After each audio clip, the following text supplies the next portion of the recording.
Dopo 15 anni la Tivoli torna in Serie D e lo fa portando a termine uno straordinario percorso iniziato lo scorso 19 settembre, ostacolato anche dall'amara sconfitta in finale di Coppa contro il Civitavecchia. La squadra di Burtina ha saputo reagire, si è alzata ed ha proseguito fino alla vittoria strameritata del girone B, chiudendo infine il cerchio con le vittorie sia con la Lupa Frascati ai rigori che in quella odierna contro il Pomezia, che le ha permesso di partecipare al prossimo campionato semiprofessionistico.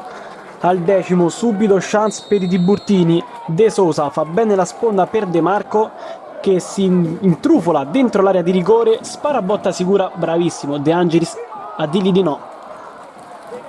Ritmi lenti e al 30° sempre la Tivoli su calcio d'angolo, questa volta di Binaco vola De Angelis che si rifugia in out.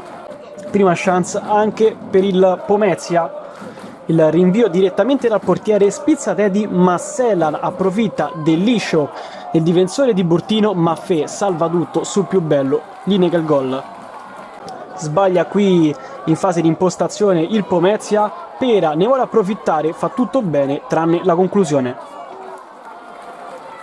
Calcio d'angolo di Ruggero, trova Pusaroli che per 2 volte non riesce a mettere la palla in fondo al sacco.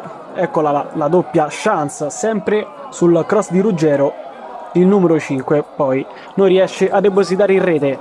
Nella ripresa il Pomezia inizia molto ma molto bene. Qui Massella mette dietro per Teti che spara il pallone lontanissimo.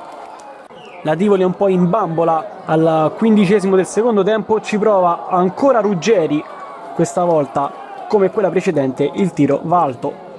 Passiatore per Massella che viene anticipato sul più bello da Binaco che concede il corner. Ancora Passiatore a trovare Massella che controlla, mette giù, rimette dentro il pallone, poi la difesa amaranto-blu libera.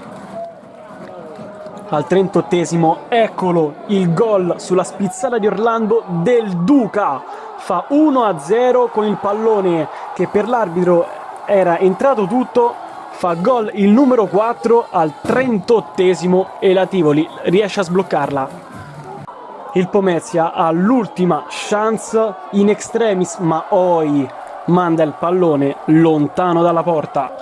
Sull'ultimo rinvio di vento l'arbitro fischia 3 volte, le speranze del Pomezia dovranno passare ancora per un altro spareggio, godono invece di Burtini. Mister Susini riesce a completare il lavoro iniziato a settembre da Mister Pascucci e porta la Tivoli in Serie D.